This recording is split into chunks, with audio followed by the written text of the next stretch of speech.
Tutta colpa di Gianni. Vabbè, ovvio, che quello che vuole, non mi interessa. Ok, oggi benvenuti al nuovo The Wickles Channel, io sono Luca Ripa John Mira, e oggi, come avete visto, è May the 4th, il 4 maggio, che è ovviamente il giorno di Star Wars, la ricorrenza, ovviamente non riconosciuta a livello religioso, però è una ricorrenza perché è May the 4th, May the 4th, eccetera. E ovviamente domani è May the 5th, Revenge of the 5th, Revenge of the Sith, domani è il giorno dei Sith in sostanza. Però ovviamente avendo rilanciato Wickles con questo nuovo canale di Wickles Channel, il 4 maggio abbiamo pensato giustamente di parlare di Star Wars, un po' in generale diciamo, questo non è un video che andrà a focalizzarsi particolarmente su alcune cose, forse una, e ovviamente non sarà un discorso di preview su Mandalorian e Grogu, che uscirà tra una ventina di giorni, più o meno, esce forse anche meno, 2 settimane. Questa saga teoricamente non ha bisogno di presentazioni, però John Mira invece vuole proprio presentarla. ah no, beh, bisogna comunque sottolineare sempre che guardo a volte là sopra. Sì, qua. Anch'io guardavo È lì, automatico. E allora, comunque, con la ripartenza di The Wickles Channel e essendo i due fondatori del canale, volevamo comunque sottolineare intanto in questo giorno l'importanza di Star Wars nel cinema contemporaneo. Perché Star Wars è così importante? Che a Punto volte di domanda. infatti enorme, perché c'è chi lo sa e c'è a volte ogni tanto che vabbè, ma Star Wars è passato. No! Cioè, quindi nel discorso che Star Wars, ok, ha i suoi anni, però è cinema importante per un elenco di motivi. E come ha detto Luke, ci vogliamo fermare solo su alcuni punti, però intanto perché il primo film di Star Wars è così importante a livello di cinema? Perché secondo me, ma secondo anche molti testi o altro, è la nascita del cinema contemporaneo come lo conosciamo noi oggi. Sì, diciamo che è proprio la nascita del blockbuster, ovviamente. Il primo vero blockbuster estivo, diciamo, era Lo squalo di Spielberg, però ovviamente lo squalo di Spielberg, Che per quanto anni- sia iconico, per quanto sia importante anche lui, è eclissato dall'importanza e dal successo che ha avuto nel 1977 Star Wars, insomma, una nuova speranza eventualmente, come abbiamo scoperto anni dopo attraverso le rivisitazioni di George Lucas. Ma poi che anni che erano? In un momento lo squalo, in un momento Star Wars. 2 anni dopo c'era Alien. Ragazzi, lì proprio si passa proprio a segnare il cinema, secondo me, in Esatto. quell'epoca. Cose che continuiamo a ripetere sempre, no, proprio come concept, come idee, ormai hanno segnato il modo di fare il cinema contemporaneo. Poi chiaramente Star Wars ha avuto una grandissima influenza, alla sceneggiatura quantomeno era fortemente influenzata dai fumetti pulp, anche qualcosa della DC Comics, principalmente New Gods. A livello tematico ci sono molte similarità. Ovviamente il cinema giapponese, soprattutto il cinema di Kurosawa, ha una grande influenza. I western. I western, esatto, e poi ovviamente c'è molto dell'Apocalypse Now di George Lucas, perché originariamente, se voi non lo sapete, George Lucas doveva girare Apocalypse Now, doveva essere lui il regista, però alla fine ha mollato e ha lasciato tutto a uno che si chiama Francis Ford Coppola, per poi ovviamente andare a dedicarsi fortemente a Star Wars. La storia non è originalissima, è il classico viaggio dell'eroe, ci sono molti trope comuni, è una cosa che disse anche in un'intervista il buon Alec Guinness prima che uscisse Star Wars, diceva è una storia molto semplice, molto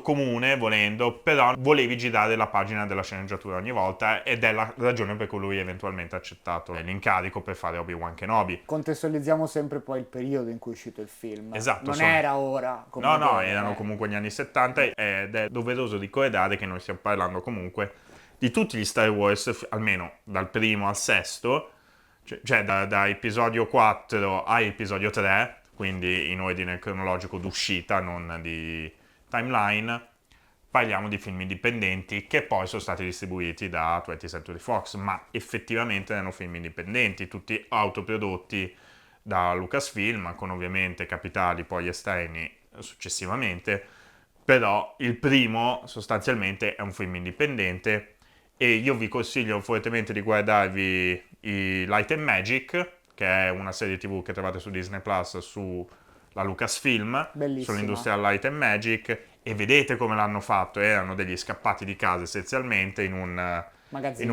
in un magazzino a San Francisco che facevano questi effetti speciali. Ed è una cosa fantastica e ovviamente irripetibile. Tant'è che era talmente nuovo il tutto che George Lucas a un certo punto era andato in panico perché era talmente tutto mai fatto, perché era molto ambizioso sostanzialmente, tutta la sceneggiatura è estremamente ambiziosa, non era mai stata fatta, a tal punto che quando venne Steven Spielberg a visitarlo sul set, Steven Spielberg si prese il 10% di Star Wars e in cambio Spielberg diede il 10% di incontri ravvicinati del terzo tipo al buon George Lucas per calmare e dirgli: se il tuo film fa flop, probabilmente il mio non lo farà. Perché comunque Spielberg era già Spielberg, sì, aveva già fatto un flop che era il 1941, però veniva forte appunto dallo squalo e quindi era un successo più sicuro. Poi ovviamente col senno di poi sappiamo tutti com'è andata, chiaramente. Ma poi anche del gruppo che c'era dietro, infatti, di persone che hai detto tra Cop- Steven Spielberg, Coppola, la New Hollywood. la New La New Hollywood, Hollywood. esatto, c'era anche Brian De Palma. Cioè, nomi che hanno lasciato il segno sono tutti alla fine passati tra di loro, tra Coppola, Spielberg, che, cioè, non è a scuola vedere certi Sì, nomi sì, sì, tutti perché insieme è strano poi, esatto, infatti. cioè come sappiamo George Lucas sì andò a una scuola cinema, ma Spielberg non ci andò, perché non se lo poteva permettere, si intrufolava agli Universal Studios perché all'epoca si riusciva a fare, chiaramente adesso ovviamente ti arrestano e buttano via la chiave, purtroppo. Però anche perché c'era la conoscenza tra Coppola e Lucas, infatti se vedete, guarda caso, la produzione comunque che stava comunque dietro agli effetti audio sonori THX, sì. THX, scusate, è comunque collegato al prodotto che ha fatto Lucas, che era aiutato da Francis Ford Coppola a livello produttivo, cioè quindi THX meno, 1138, che è un dystopian sci-fi molto hardcore, molto sperimentale, guarda caso con con Robert Robert Duval, Duvall, con Robert Duvall, infatti, la cui proprietà è dalla Warner Brothers, se non ricordo sì, sì, male. sì, giusto, Non è ancora stato rimasterizzato in 4K, il trovate DVD, i Blu-ray li sì. trovate in giro. È un film molto particolare, molto sperimentale, ma sicuramente molto affascinante. E fortemente influenzato ovviamente da 1984, Fahrenheit 451, insomma tutta quella letteratura distopica dell'epoca. È interessante però vederlo quel film. Io Sì, quando sì, l'ho sì. visto visivamente era già molto avanti per l'epoca. Sì, è da un film molto, molto importante, come abbiamo detto. E chiaramente però è tutto eclissato dall'importanza che ha avuto Star Wars, perché Star Wars ha lanciato il franchise sostanzialmente come lo conosciamo oggi, cioè non solo il film, ma giocattoli, videogiochi ancora non c'erano all'epoca, c'erano cose arcade piccoline. C'era già qualche videogioco, ma erano giochini, cioè in confronto a quello che pensiamo anche solo agli anni 90, erano cose molto, molto limitate. E ha lanciato appunto tutta questa cosa, tant'è che addirittura andò subito in TV in realtà. E facciamo subito la parentesi simpatica di Star Wars di Holiday Special. Per chi non lo sapesse, Star Wars di Holiday Special è uno speciale di Natale, o comunque delle vacanze, quindi non mi ricordo se andò in onda per Natale o per il Thanksgiving, mi pare il Thanksgiving, perché negli Stati Uniti il periodo holiday è considerato più o meno tutto. Poi è importante il Thanksgiving periodo. è per assurdo quasi più importante di Natale, e in uno speciale prodotto da Lucasfilm, molto cartoonesco, con un target comunque infantile, dove praticamente nei primi 10 minuti c'è Chewbacca e famiglia che parlano come parlano loro, quindi New Book. 10 minuti, un quarto d'ora. Però ovviamente poi ci sono numeri musicali, numeri animati, Era un purpurri di cose che... Comparsate. È il primo prodotto di Star Wars in cui compare Boba Fett, tra l'altro, per chi non lo sapesse. C'erano tutti, c'era Darth Vader, ancora doppiato Air Jones. da Air Jones, c'erano Mark Hamill, c'erano Harrison Ford, c'era Carrie Moss, scusa. Carrie Fisher. Carrie Moss ha fatto parte di un'altra Sì. saga importante. Però poi arriverà anche lei in Star Wars, Sì. eventualmente. Dopo arriva anche lei. Che muore nella prima puntata, però spoiler. La serie preferita di Fish. Esatto, poi. ciao Fish. La serie preferita sua. Esatto. Per quanto andò bene ovviamente in TV, le recensioni erano talmente orribili a tal punto che George Lucas non lo mandò più in onda e cercò di distruggere tutte le copie presenti in giro, comprando anche le videocassette di registrazione ai fan. Fallì miseramente perché ovviamente lo trovate online tranquillamente su YouTube. Ho scalato in 1080 con un ottimo upscaling, tra l'altro, perché è fatto molto bene. Ovviamente The Holiday Special uscì prima dell'Impero colpisce ancora, uscì mi pare l'anno dopo di Una nuova speranza, quindi 1978, mentre per vedere di nuovo Star Wars al cinema con l'Impero colpisce ancora dovevamo aspettare il 1980, quando appunto riusciremo a vedere quello che è tuttora il miglior film di Star Wars. Sì, Vuoi dire qualcosa al riguardo? volevo dire due cose, infatti, che se no Liu Kripa monopolizza. No, lui tu hai tutte le info tecniche. Io sto più a volte sulla narrativa, mi hanno detto. Sì. No, allora, Star Wars, infatti, un attimo un passo indietro, come vedete, è importante per la cultura pop, per la cultura cinematografica in generale. Poi io metto le mani avanti. Basta vedere la prima trilogia comunque che è cinema davvero importante, il terzo c'è chi dirà vabbè è A me non piace per esempio. Lo so, però è la trilogia migliore secondo me ancora, è grande cinema, anzi grandissimo, perché il primo e il secondo, infatti siamo andati all'Impero colpisce ancora, è un cinema che ha lasciato un segno indelebile tra detto, cultura, infatti merchandising, il nome, il logo, fa parte di tutti noi ormai ed è raro negli ultimi 30 anni, 40 anni vedere qualcosa del genere, ce l'ha fatto Jurassic Park per dirvi, però sono casi dove ci sono pure gli stessi nomi dietro, infatti. Ci sono dei motivi, però da lì nasce una delle più importanti case degli effetti visivi della storia. Il cinema contemporaneo in parte come lo conosciamo come termini di blockbuster, dico, di saga, di lore. O di space opera, sci-fi comunque, Sì. o c'è gente che dice che è fantasy, può anche stare. È una via di mezzo, Una via di Star mezzo, Wars. è un'altra galassia comunque, ecco, infatti una galassia lontana. Nel passato. Inizia pure come una favola in parte, il che pure già soltanto quella frase è iconica, è entrata nella storia. Ora ditemi voi quando negli ultimi 30-40 anni qualcosa rimane così importante, è una cosa che per me è molto da sottolineare. Il cinema che lascia il segno, che cambia il cinema, come direbbe infatti Fish, il cinema che cambia il cinema, cose simili. Arrivando infatti all'Impero colpisce ancora, da lì tutta l'espansione che c'è stata tra poi la casa degli effetti sonori. Se vogliamo fare appunto la parentesi di Lucasfilm, se voi non lo sapete, da Lucasfilm è uscito di tutto, senso hanno rivoluzionato ovviamente gli effetti speciali, sia pratici che poi eventualmente il CGI, partendo dai lavori con Young Sherlock Holmes, prodotto da Spielberg, scritto da Columbus, diretto da Barry Levinson, che era ovviamente, per chi non lo sapesse, regista di Good Morning Vietnam, ma soprattutto Rain Man. Sì, poi Toys, sempre con Robbie Williams. Esatto. È un film molto importante, molto carino e tra l'altro, parentesi, se voi lo andate a vedere, ci sono le basi di Harry Potter sostanzialmente. Com'è? Non a caso che Columbus dirigerà i primi 2 capitoli cinematografici di Harry Potter, ma tornando al discorso degli effetti speciali, stiamo parlando che lì in Young Sherlock Holmes c'è la prima apparizione di un personaggio totalmente CGI, per pochi secondi chiaramente, mi pare, neanche così pochi per l'epoca, umanoide tra virgolette, era un pezzo di vetro, però parlava e recitava sostanzialmente, che era una cosa completamente nuova. Diciamo che era un passo avanti rispetto a Tron, con cui Lucasfilm non ebbe niente a che fare, però Tron, come sappiamo, il classico originale è stato il primo film a utilizzare la CGI in modo massiccio.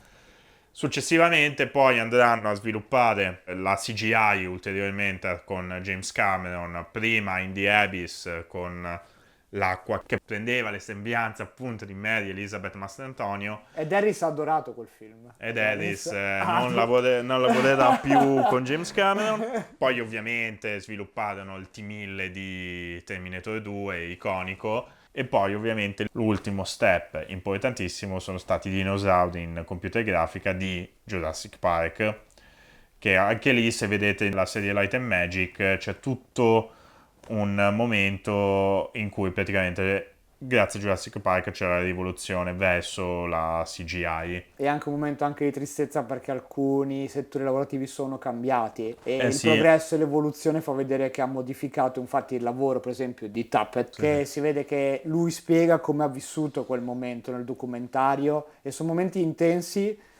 E non per aprire una grossa parentesi, ma perché vedete proprio come il progresso che ha portato poi a dove stiamo andando a parare come percorso di Star Wars, non puoi cambiarlo, non puoi fermarlo, ma puoi comunque farne parte del passaggio creativo. E infatti lui comunque ha dato una grossa mano in Jurassic Park, notano come i movimenti dei dinosauri, come si comportano. Diciamo che lui faceva la cosiddetta previsualizzazione dell'epoca con i pupazzi. Esatto. Ed è importante perché comunque quando crei un effetto visivo devi già sapere cosa deve fare e devi saperlo nella testa anche del regista. Esatto, e quelli sono gli step fondamentali per poi avere Un George colossal. Lucas che decide di andare appunto a fare i lavori sulla trilogia prequel, senza però prima risparmiare appunto la sua trilogia originale, da cui in questi anni, da questi anni, intorno al 95, ritorna al cinema Star Wars in preparazione appunto per una minaccia fantasma, nel 97, scusate, no, nel 95, nel 97, con le edizioni speciali appunto di Una nuova speranza, L'impero colpisce ancora e Il ritorno dello Jedi, e in cui appunto ci fu per esempio storicamente l'aggiunta in CGI di Jabba the Hutt in Una nuova speranza, in una scena che era stata originariamente tagliata in quanto Jabba the Hutt era un attore in carne ed ossa, mentre non era quello nelle idee di George Lucas. E soprattutto appunto il famoso cambio in editing di Han Solo che non spara a grido per primo. Prima spara a grido, poi spara lui, ma in realtà ricordiamo tutti, Han Solo spara per primo. Che gli ha dato una specie di Esatto, scherzo e poi. parentesi, non è l'ultima volta in cui lui ritoccherà le trilogie originali, perché ovviamente nella versione appunto in mano a John Mira, la sua versione DVD del 2004, che uscì prima di episodio 3, La vendetta di Sith, addirittura abbiamo un cambiamento significativo soprattutto nel ritorno dello Jedi, con Anakin Skywalker di Hayden Christensen, Infatti.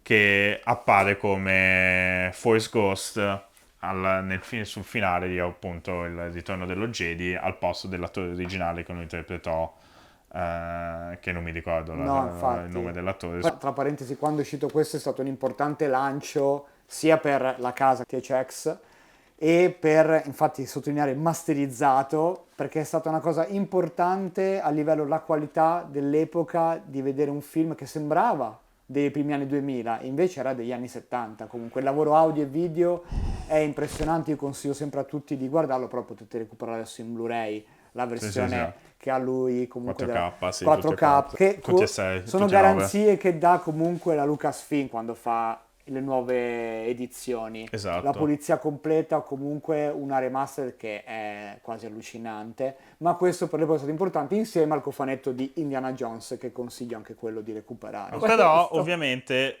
nel 99 uscirà finalmente La minaccia fantasma, il ritorno in pompa magna di Star Wars, che ovviamente andò benissimo a livello economico, lancio gigantesco, andò tutto bene a livello di merchandise, tra videogiochi, giocattoli, eccetera. Una accoglienza un po' tiepida da parte dei fan, se non addirittura negativa, specie nei confronti di un personaggio che manca nella copertina, nonostante sia un personaggio chiave del film. E di alcuni idee di sceneggiatura che ha messo Jar Jar Lucas. Binks, E alcuni idee di sceneggiatura Sì, come sì. midi-chlorian. come i midi-chlorian, che hanno un po' rovinato la misticità della forza. Però ovviamente è un film estremamente importante in quanto ha rivoluzionato anche questo il mondo degli effetti speciali, e ovviamente stiamo parlando di uno dei primi film a livello hollywoodiano che ha utilizzato, anche se solo nei pick-up shots, telecamere digitali per la prima volta a produzioni di questo livello. E ovviamente, per quanto sia un film problematico, un film chiaramente molto importante appunto da questo punto di vista. Per il cinema di studio hollywoodiano e Esatto. blockbuster è stato un'impennata per l'epoca. Esatto, come ovviamente l'attacco dei cloni per varie ragioni. Principalmente, appunto, a livello industriale, il primo film hollywoodiano girato completamente in digitale con delle telecamere Sony in 1080p. Ricordiamo che ovviamente questo stiamo parlando del 2002, era proprio gli albori del cinema digitale, Per loro era tutto, fantascienza davvero. tutto fantascienza. E ovviamente però è stato chiaramente molto importante, infatti generalmente parlando si parla di trilogia prequel per la sperimentazione tecnica che è stata fatta nella sua realizzazione, che ovviamente ha avuto un impatto a livello totale sull'industria. Detto questo, è un film che fa un utilizzo estremamente massiccio ed esagerato della CGI. In alcune scene è davvero bella, come appunto tutto l'inseguimento su Coruscant, che è bellissimo, perché è di notte, quindi si vede meno la CGI. O Yoda anche stesso. Però ovviamente tutti i cloni, tutte le scene con i cloni sembrano ormai delle cutscene PlayStation 2. Però ovviamente la rivoluzione più grande, come ha detto John Mira, è Yoda. Perché Yoda fino anche all'episodio 1 E aveva dei limiti essendo un po' pazzo. e lo vedete anche questo in Light and Magic, con l'avanzare della CGI sono riusciti a creare un Yoda in computer grafica e si passò all'utilizzo di questo Yoda perché avevi più libertà sia a livello drammatico perché il personaggio era molto più espressivo, sia a livello di action. La conferma c'è durante lo scontro a spade laser con il Conte Esatto. Dooku, che quello è il balzo dove la gente poi è rimasta agghiacciata al cinema. Perché è la prima volta che vedevamo Yoda con una spada laser combattere. Che fa le capriole, fa tutte le mosse in un secondo. Esatto, ed era una gioia per gli occhi. Sì, Io sì. me lo ricordo quando andai a Sì, vederlo sì, che sì, rimasi molto sorpreso. Il problema è che anche qua stiamo parlando di un film che ovviamente è stato perculato perché è troppo politico in alcuni aspetti. C'è tutto un episodio di Simpson bellissimo dove la loro versione di Attacco dei Cloni è tutto nel Parlamento e Yoda alla fine dice: questo emendamento è passato, sì o no? E quello è il finale del film. Però ovviamente stiamo parlando appunto di un film estremamente importante a livello tecnico, per poi ovviamente arrivare Al al miglior miglior film della film della trilogia. trilogia, ovvero La vendetta dei Sith, che è stato salvato anche dal buon amico Steven Spielberg, che se voi non lo sapete è stato lui a fare la visualization e la scrittura del combattimento tra Obi-Wan e Anakin. Ovviamente stiamo parlando di uno dei combattimenti più belli di tutta la trilogia, Di tutta la saga. di tutta la saga. Molti dicono ovviamente il duello tra Obi-Wan e Darth Maul in episodio 1, però chiaramente questo ha anche una carica drammatica ben diversa, molto più importante, molto più pesante, ed è un film comunque estremamente fatto bene secondo me. Perché la vendetta dei Sith poi secondo me è il ponte giusto di tutto quello che voleva fare Lucas, anche tra un ponte come cinema d'avventura, blockbuster d'avventura enorme, che è spettacolare, comunque questo è uno dei miei Star Wars preferiti, e dramma shakespeariano comunque, perché c'è tutto il lato drammatico, la storia d'amore, e le storie d'amore nel mondo di Shakespeare si sa spesso come vanno, se non sono commedie, Sì, sì. e comunque c'è l'azione, c'è l'epica, c'è la guerra, si parla di guerra comunque, e c'ha un tono tutto molto più serio e più dark, e Star Wars La vendetta dei Sith, quindi l'episodio 3, è la conferma che un qualcosa di buono anche a livello non solo tecnico ce l'hanno. No, esatto, è comunque il film meglio recitato da tutti, Sì, sì. perché ecco uno dei problemi della trilogia prequel è la recitazione, oltre che la scrittura. Col green screen totale sempre non è Esatto, facile. però ovviamente siamo arrivati poi a un ottimo finale, come doveva essere il miglior film della trilogia, perché ovviamente è il film dove Anakin diventa finalmente Darth Vader. Quindi giustamente è il film più massiccio, più grande, più imponente, più di impatto della trilogia, e direi che questi sono i film che hanno anche segnato il cinema e rivoluzionato da un certo punto di vista. Cosa che non potremo dire però per la trilogia sequel, di cui però prima di parlare della trilogia sequel bisogna parlare un momentino su questo filmetto, che non è altro che il pilot della serie TV Star Wars The Clone Wars, che uscì al cinema. Tutti eravamo molto molto positivi anche Ah, sì, dall'arrivo al sì, cinema. ma io l'ho recuperato infatti quell'anno quando è uscito al cinema, l'ho visionato.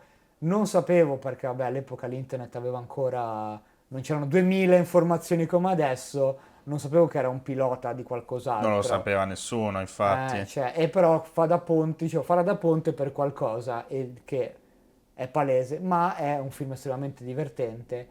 La cosa è che noi già forse eravamo già un po' fuori target, è un po' più per i Sì, giovani, sì, ecco. perché la serie che andava in onda su Cartoon Network È era forse fatta per un pubblico un po' più più giovane giovane, sì. e ovviamente poi questa serie va a soppiantare il Clock Wars originale di Tarkovsky che trovate anche quello su Disney Plus, che erano dei mini episodi di 2 minuti l'uno, che uscivano una volta a settimana, che fanno da ponte tra episodio 2 ed episodio 3. Su Disney Plus lo trovate come Tra l'altro minifilm. ci sono 2 minifilm, il secondo minifilm finisce esattamente Eh, dove inizia episodio sì. 3 ed è un po' un peccato perché comunque era una bellissima serie, questa ovviamente di dei filoni va un po' più nel dettaglio anche perché è molto più lunga, tra l'altro se voi volete vederla dovete sapere che la serie non è in ordine cronologico, neanche il film che è il pilot non è in ordine cronologico a livello d'uscita, però su StarWars.com trovate la lista Sì. degli episodi in ordine cronologico e da quel punto di vista potete poi guardarla in ordine cronologico se preferite farlo in quel modo. Poi si arriva finalmente, dopo l'acquisizione di Disney nel 2010, mi Anche pare, perché sì, hanno no, nel raccontato, 2012, l'acquisizione di Disney fu nel 2012, si erano comunque messi con questo chiodo della guerra dei cloni ovunque, c'era, per anni è stato il loro la guerra dei punto, quoti. è stato il loro chiodo per un sacco di anni, Sì, fare sì, sì, tutto sì. basato sulla guerra dei cloni, il che era diventato troppo, secondo me. Sì, no, esatto. Cioè, quindi alla fine è arrivata quella che è la trilogia che non lascia quasi segno, purtroppo. Arriviamo appunto adesso alla trilogia sequel, la trilogia di Walt Disney, di cui io non ho, a parte dell'ultimo film, non ho cattive opinioni, No, anzi neppure secondo io. me sono, anche considerando il fatto che non mi piaccia il terzo film, Star Wars non è mai stato così bello visivamente, ma non solo perché c'è meno CGI, ma proprio per temi di fotografia, tecnicismi, non è mai stata così bella, secondo me.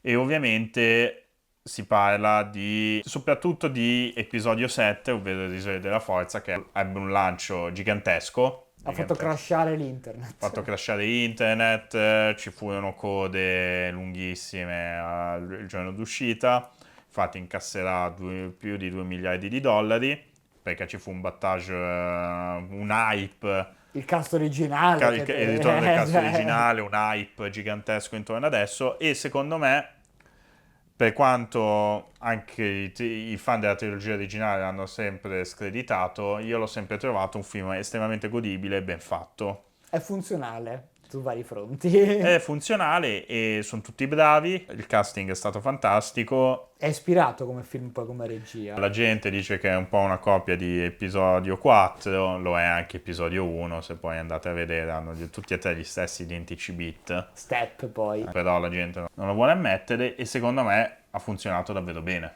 sostanzialmente. Io lo vidi in IMAX qua a Milano, nonostante all'epoca studiavo negli Stati Uniti, ma ero tornato a Natale a Milano e quindi questo film uscì a Natale.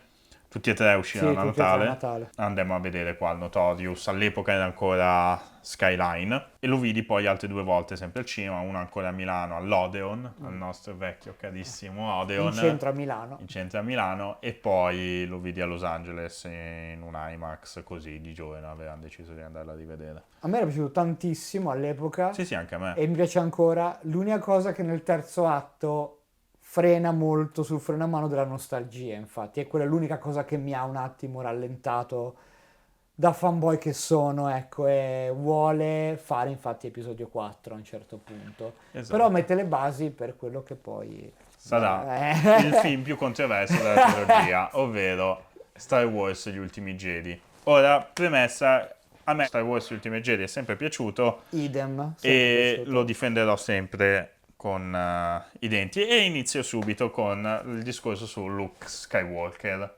Eccolo lì, lo vedete benissimo.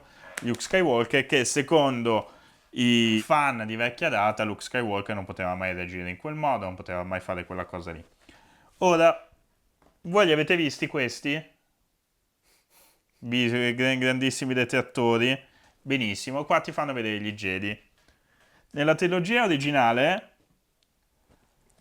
è un'iperbole, lo so, ma Luke l'allenamento che fa sono 4 salti su Dagobah, sostanzialmente, qualche sessione di Uso della forza, uso della meditazione, forza. meditazione e uso della forza. Ovviamente, ripeto, è un'iperbole perché comunque c'è un time jump tra l'Impero colpisce ancora e il ritorno dello Jedi, su quello non c'è dubbio, però non ha mai ricevuto lo stesso training, lo stesso sviluppo di talenti che hanno i buoni apprendisti Jedi nella trilogia prequel. Quindi di fatto lui non è mai diventato uno Jedi a tutti gli effetti, almeno secondo me. La gente protesta molto dicendo ma fa quella roba lì a Kylo Ren, eppure aveva salvato suo papà. Alla fine del ritorno dello Jedi era comunque suo padre, cioè Darth Vader ha sempre risparmiato Luke Skywalker nella trilogia originale. Sì, sì, sì. Ovviamente in Una Nuova Speranza si incontrano più o meno. Nuova Speranza non è ancora stato scritto, almeno non penso fosse nelle idee di George Lucas fare Darth Vader come padre di Luke Skywalker, però dall'Impero colpisce ancora il ritorno dello Jedi, Darth Vader può far fuori Luke Skywalker e non lo fa mai, perché è suo padre, quindi lì c'hai un altro discorso.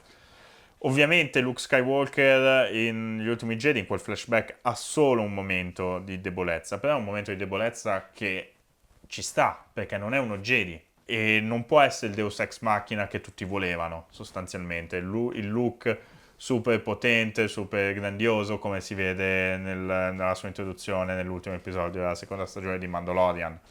Lì ci può anche stare, ma non può essere lo Jedi che fa ripartire tutto, perché non è sostanzialmente uno Jedi, almeno per me, questa è la mia opinione, per quello che ha scritto George Lucas nella trilogia prequel. Anche perché non è più quel tipo di Jedi speranzoso nell'allenare qualcuno perché lui sente che sta crescendo un male nella sua scuola comunque, che è Kylo Ren. Sì, che era Cioè, alimentato da Snoke, ovviamente. La quindi cosa. lui dice ho fallito come maestro, devo distruggere tutto. E quella è una cosa che sottolinea molto bene nei suoi dialoghi, nelle situazioni che fa presenti Luke, perché è una persona che ha fallito. Infatti il film parla, come Del ho detto, di fallimento, sì. fallimento. Ed è una cosa che devi accettare per poi ripartire e proseguire il percorso comunque, che proseguirà la protagonista comunque. Il protagonista è lo stesso Kylo Ren e Cioè, ovviamente Podameron di Oscar Isaac, il grandissimo Podameron. come ho letto mi pare in giro,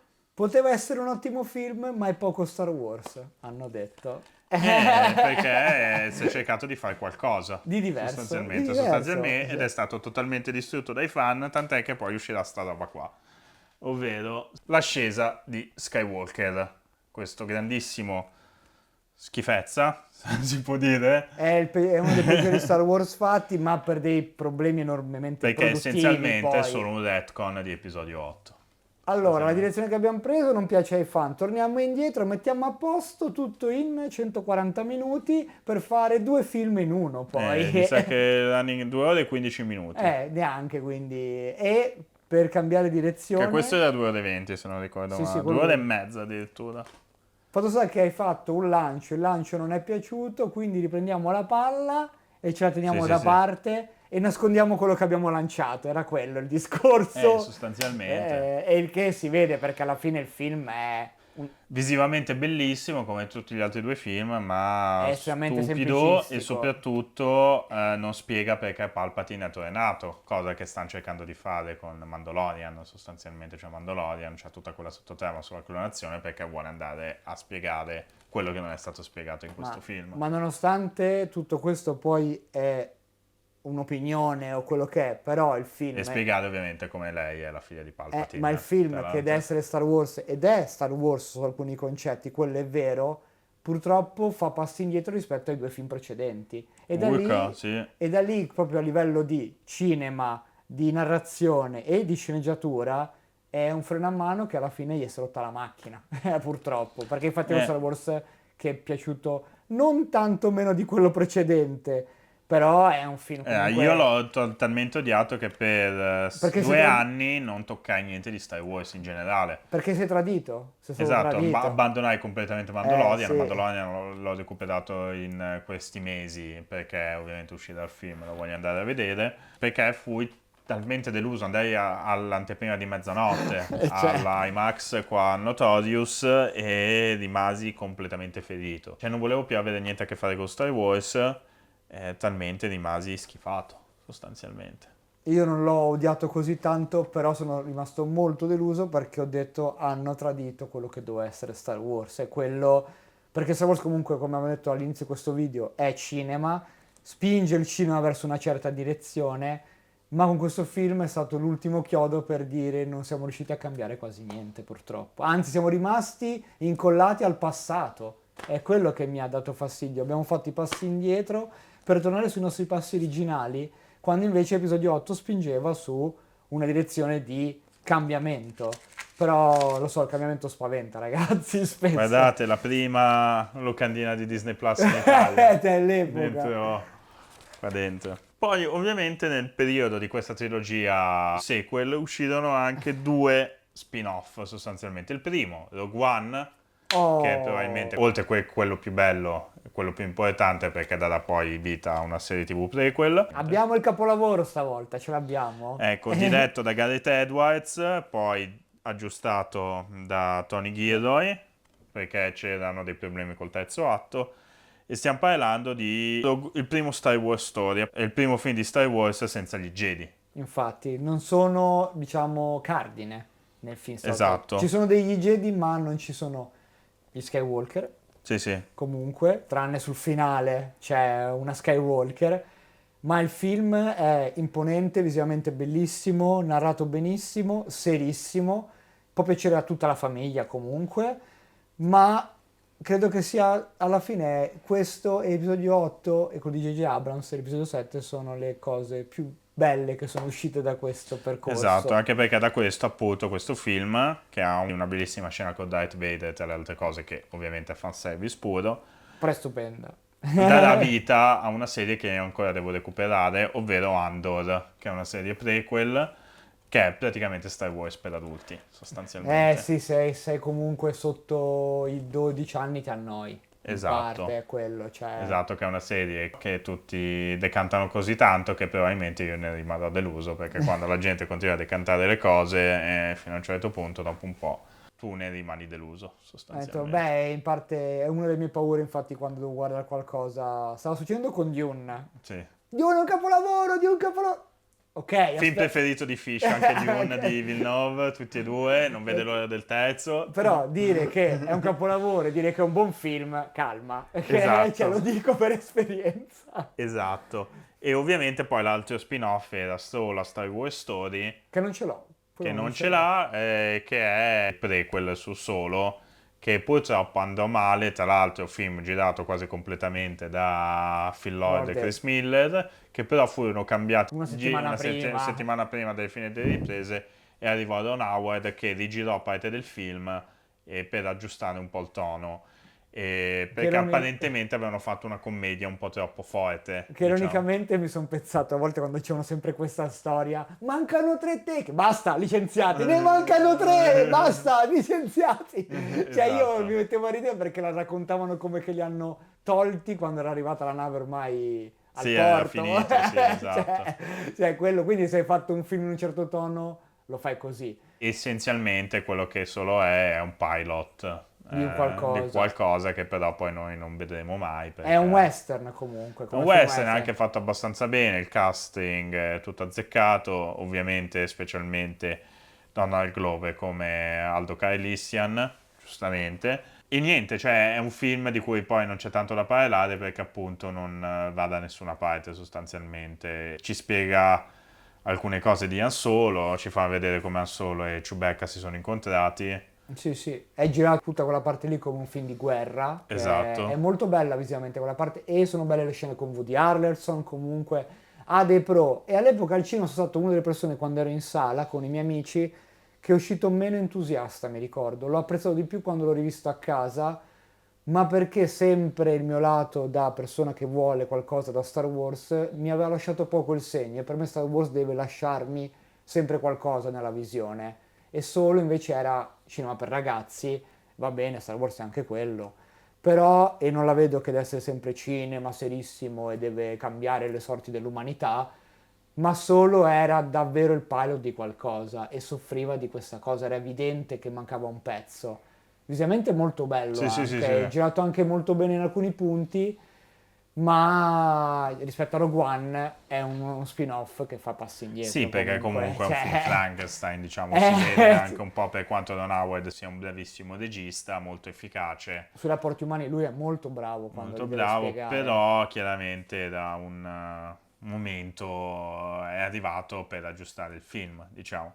E adesso direi di passare alle serie TV di Oh, la Star mia serie Wars. TV, diciamolo subito, è The Acolyte? No. No, esatto, la serie preferita di Fish, Perché- però Allora, se scrivete a Fish per chiedergli i Fish, stiamo migliori, parlando di te oggi tutto il tempo. per chiedergli quali sono i momenti migliori di Acolyte, secondo me lui sarà molto alterato. In senso positivo, ovviamente, quando glielo chiederete. Infatti, E ovviamente ci sono state varie serie TV, ragazzi, è un casino. E le serie TV sono in mezzo è un tante, casino. ovviamente la più importante è The Mandalorian. Sì, Mandalorian perché è stata la prima serie TV di Disney Plus in assoluto, in prima serie TV, pandemia, prima serie TV di Star Wars, senza gli Skywalker. senza gli Skywalker, per quanto alla fine sia, che poi non è neanche vero, perché poi ci Sì, sono la gli prima stagione, diciamo, prima ecco. stagione ci sono gli Sapete cosa? Skywalker. Perché tutti quelli traditi da episodio 9 hanno detto qualcosa di nuovo e di fresco è Mandalorian. Ci ha dato un Esatto. qualcosa che ci ha fatto sperare. Diciamo che io avevo iniziato già a Sì, vederla ricordo. prima di episodio 9 e purtroppo però la mollai proprio perché ero proprio arrabbiato con Star Wars. Io l'ho visto dopo la visione del film, infatti, e non volevo vederla tutta subito anch'io perché ero preoccupato,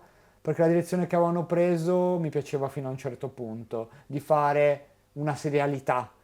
E io dico, ne fai tanto, ma la qualità deve rimanere Star Wars. E lì ero un po' preoccupato. Mandalorian, prima stagione, per me è promossa su tutti i fronti comunque. Sì, sì, Ed sì. è la migliore di Mandalorian. Secondo me la seconda è la Scusate, migliore. no, infatti la seconda è bellissima. La terza, Diciamo che poi in mezzo ce n'è un'altra che è The Book of Boba Fett. poi arriva una Soka e... Arriva Ahsoka, diciamo che diventa il filo universe sostanzialmente. E io Ahsoka non l'ho visto, ho visto però ovviamente The Book of Boba Fett perché è il Mandalorian 2.5, perché a un certo punto dall'episodio 5 in poi diventa The Mandalorian e nessuno ha capito mai perché. Poi quando la gente mi risponde, i più bei episodi sono quando ci sono gli Avengers della situazione, e il che non è una cosa ottima per un prodotto che si Sì, sì, chiama sì. Boba Fett, perché ti deve interessare di Boba Fett. Ci sono state delle cose che ci sono piaciute, almeno a me sono piaciute. Non è una brutta serie, però per esempio il personaggio più figo è Cat Bane in 2 episodi. Ed è una serie che per me voleva raccontare un qualcosa, però a un certo punto devia soltanto su una serie d'avventura. Ed è quasi una delusione perché Eh, dietro c'è Robert Rodriguez, Uno che dei miei registi preferiti poi, che è esatto, che fino... diciamo che ci si aspettava un po' di più. Poi altre serie TV, diciamo che c'è stata The Acolyte, che è stata la prima e per ora unico contenuto Star Wars live action sul periodo dell'Alta Repubblica, che teoricamente racconta il ritorno dei Sith, però è una serie che ha avuto diversi problemi perché sostanzialmente sono tutte persone della 24 a cui hanno dato Star Wars, anche secondo me con ragione perché è giusto dare un take diverso a Star Wars. Detto ciò, ha davvero dei gravi scivoloni. Sì, che comunque io ho fatto la recensione all'epoca, non l'ho odiata, non è che ne ho voluto lanciare addosso tante cose brutte, però secondo me quando ho visto alcuni concetti di queste serie di Star Wars è perché era un po' uno l'astinenza da fan di Star Wars e quello mi ha un po' colpito. Mi davano Star Wars, io ero contento, guardavo Sì, sì, sì. ed ero felice. Dall'altra parte però mancava Star Wars al cinema, io volevo vedere un film di Star Wars e Sì. questo ci manca. Era una serie da cinema, Cioè, come lo era sostanzialmente Obi-Wan, che Obi-Wan vale la pena vederla solo per l'ultimo episodio, che è bellissimo, quello con lo scontro tra appunto Obi-Wan e Darth Vader. però era un film. Però era palesemente un film e come serie brancola molto nel buio in molte situazioni. Con Nel degli senso che- scivoloni non da poco, Esatto, cioè Cioè, non sa dove andare in molte situazioni ed è un peccato perché in realtà la storia è molto bella e si vede che è appunto scritto come un film. E poi Ecco. metti E poi altre serie, appunto di Andor abbiamo già parlato, Ahsoka. Ahsoka che io non ho visto, tu hai visto. Mi è piaciuta perché alla fine è una serie, per me è un prodotto coerente e onesto, deve fare quello che deve fare E a differenza di Book of Boba Fett è molta più presa, cioè ti interessa di più. Invece Book of Boba Fett a un certo punto è come se hanno finito i contenuti, è quello evidente. Ahsoka è una delle cose migliori che hanno fatto, ma anche perché c'era una fanbase che sosteneva Rosario Dawson, volevano creare un qualcosa che piacesse al pubblico totalmente. Cioè, in alcune hanno fallito proprio perché non hanno dato al pubblico quello che chiedeva. E lo sappiamo, non mi devi dare sempre tutto quello che chiede al pubblico. Avevano fatto delle scelte creative, ma Star Wars ha avuto un attimo un deragliamento, questo è evidente. Cioè, mi spiace, io voglio un film e vorrò sempre i film di Star Wars. La serie va bene, in un universo vasto puoi farlo, ma raga, L'altra serie che è venuta bene è stata Skeleton Crew, che ovviamente noi ne eravamo il target. Una serie fatta molto molto bene, è scritta bene, eseguita bene, con una bella storia e un bel personaggio. Quello di Jude Law era un bellissimo sì, sì. personaggio che speriamo di rivedere in altre situazioni. Però ovviamente una serie che non ha molto impatto sull'universo generale di Star Wars, almeno per quanto ne sappiamo noi. Poi magari Problema in Mandalorian. generale delle serie TV di Star Wars, E perché questo. anche Mandalorian generalmente non può avere un impatto sull'universo di Star Wars, perché è inconsequenziale, può spiegare e fare qualche retcon, però si svolge tra film e quindi sai già che non può andare in là più di tanto. Cosa che infatti per esempio l'MCU ha giocato diversamente perché per vedere il multiverso della follia è più interessante anche vedere WandaVision prima. Queste cose Star Wars le ha fatte in modo diverso. Non c'è questo gioco a incastro tra serie e Sì, film. c'è solo con Mandalorian e Grogu Fino a un certo per... punto, sì. Ovviamente è giusto anche ricordare che in questo periodo sono venuti fuori diversi progetti di Star Wars cancellati o messi da parte. Il più famoso, ovviamente, che avete sentito è The Hunt for Ben Solo, scritto e diretto da Steven Soderbergh e coprodotto da Adam Driver, che fu fermato a poche settimane dall'inizio delle riprese su volere di Bob Iger. E ovviamente non hanno ancora detto che è stato cancellato del tutto perché c'è un cambio al timone sia di Disney, di Walt Disney Company, sia ovviamente di Lucasfilm perché Kathleen Kennedy lascia la presidenza di Lucasfilm per dedicarsi a tornare a produrre film da sola sostanzialmente o comunque Che fa la producer. con l'arrivo invece appunto di Dave Filoni e di un'altra persona di cui non mi ricordo il nome, scusate. Diciamo che da quello che è uscito, da quello che ha detto Kathleen Kennedy è che molti di questi progetti sono messi in freezer e chi sa una dirigenza li vuole fare, li faranno.